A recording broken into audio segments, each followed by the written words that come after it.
The Singing Widow. Once, there was a woman who lived in Salta, in the north of Argentina. She loved her husband very much, but one day the man died and she was alone.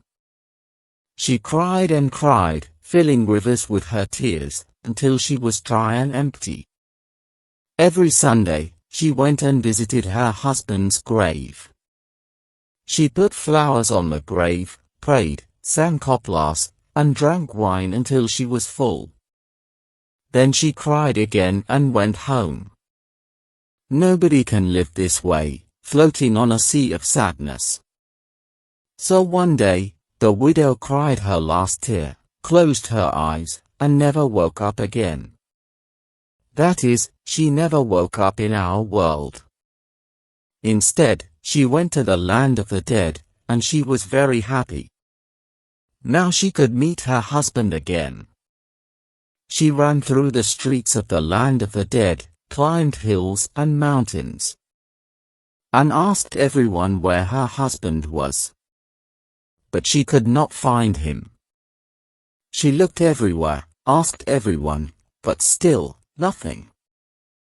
Her happiness turned to sadness, and she had no more tears to cry.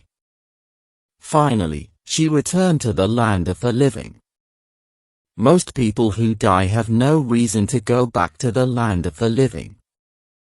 But this woman would not feel happy in death until she found her husband again. And so she walked the road from death to life. But of course, the dead cannot come back to life, so she returned as a ghost. Her skin turned white like the flowers on her husband's grave, and she floated through the air like petals in the wind. When she came to the grave, she did everything like before.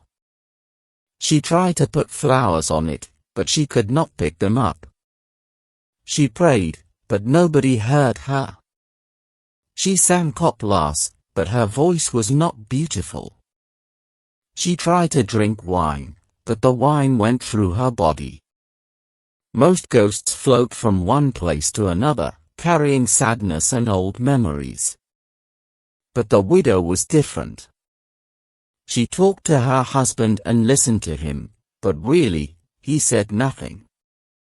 Finally, other people began to see the ghost. Her flowers stayed on the grave, and the wine stayed in her stomach. The only thing that was strange was her hair, which was silver like the moon. One day, a man came to her, as she sat by the grave. He had been watching her for a long time, and he had fallen in love with her. He was not a normal man. His skin was white and his hair was silver just like hers. "What are you looking for?" he asked the widow. "I am looking for my husband," she said, "but I do not think I will find him. I have looked in the land of the dead and the land of the living. And now I live between the two." The man smiled, and picked up a flower from the grave. "Such beautiful petals, but if you take them away, the flower won't be beautiful anymore," said the woman. She took the flower and put it back on the grave. "Perhaps. If you find your husband and he has lost his petals, will you still want him? I have walked through both lands and I have not lost my petals. And that makes you special. But if you look for someone for a long time and you cannot find them, maybe that person does not want you to find them." The widow laughed coldly and drank some wine. "He was my whole world. If I cannot find him, then what should I search for? Should I try to return to the land of the dead? It is an empty place, if he is not there." The man offered his hand to her. "There are those in the land of the living who do want to be found. Will you go for a ride with me?" The man showed her his horse.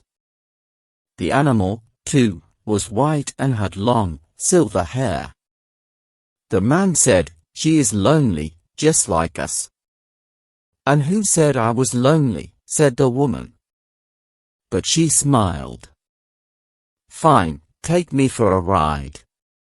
So they got on his horse and rode away from the grave. The woman soon found that there were other ways to live. Now she had a man and a lovely horse to sing coplas and drink wine with. She could smile, and she could cry when she needed to. She never found her husband, but she was not lonely. And wasn't that enough? So be careful, if you ride through the town of Salter. You might see a man and a woman riding a horse with silver hair and white skin. Don't look them in the eye, or you'll feel the coldness of death. But you also might feel a fire of love. The end.